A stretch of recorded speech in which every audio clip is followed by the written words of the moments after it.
My name's Rob Rienstra. I'm the owner and beekeeper of Beeworks Farm in Bellingham.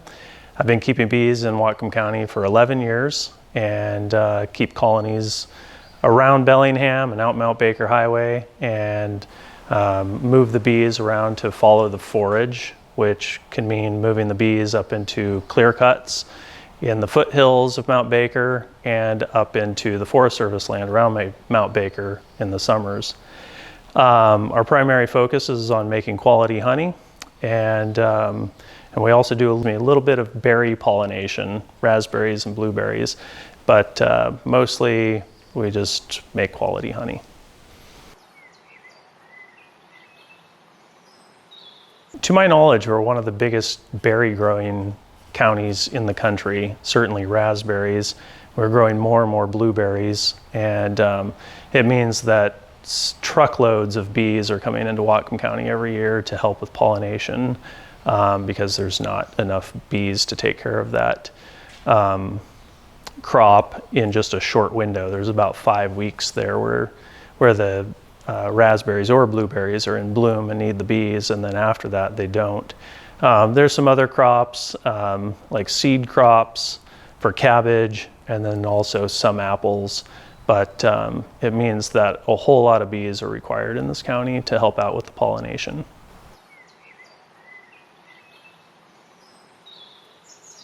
I think from the beekeeper, it means to have like quality forage available, and quality forage is harder and harder to come by because of urbanization, because people like to maintain a lawn that's 3 acres big, or because there's 50 acres of corn or a parking lot. These things have basically zero value for the bees, and they just take up space that the bees have to fly past in order to look for more forage. And in the Northwest, the plants that are really valuable are like big leaf maples and dandelions in the spring. Blackberry, raspberries actually are a valuable crop in this county. They kind of fill in a time where we don't have a lot of natural forage. So even having bees near towns where people have like a row of raspberries in their backyard is helpful. In the fall, a lot of the dandelions and Japanese knotweed are particularly great for bees, so they can put on weight then. Fireweed is very good. It's kind of sporadic where it's at, but most of these plants, except for the big leaf maples, grow in unkempt yards or at the margins of like forest and open field. And so those places where there's ditches or the roadside next to the field are really the greatest opportunity we have for like maintaining some forage for bees out there. And so not decimating the blackberry patch that's at the end of your driveway and not mowing down all the dandelions for 3 acres is a nice way to maintain habitat for bees.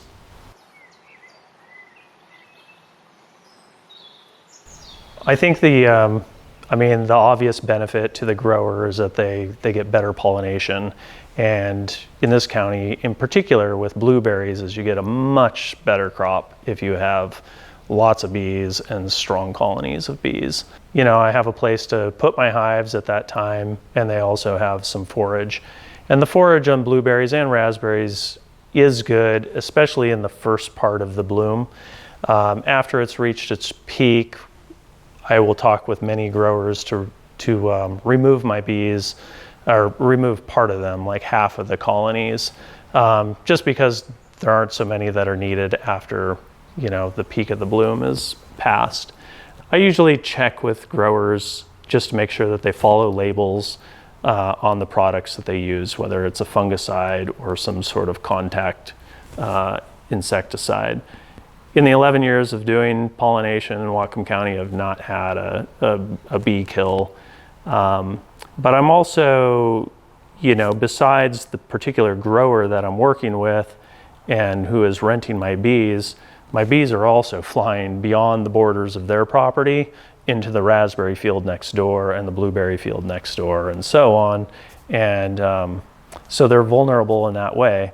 But I think most Most farmers are mindful of this, situation with bees and this dependence that we have on each other.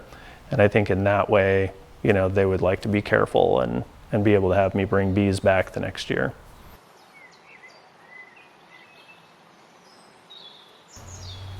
As far as if I'm worried about it now, I have bigger concerns. I worry about the bees starving in the wintertime, in the fall. This year in the spring, I had half a dozen colonies starve. Mites are a huge problem, and there's other microbial diseases with bees that are just routinely a difficult thing to handle. I don't imagine that this thing is going to be more difficult than mites, but I could be wrong on that. I think it's going to be some years before it's a big problem.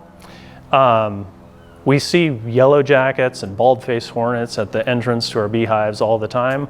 The strong colonies can keep them at bay, and it seems like the wasps know exactly when a colony is queenless, and they can identify that honestly faster than we do much of the time. And they do a lot of cleanup then, because it's sort of a doomed colony in the fall at that point. So I guess at the moment I don't have huge concerns, but that may change as we find out more. We'll see. But I think as far as a bee business goes, I'm going to be one of the first to find out in the country.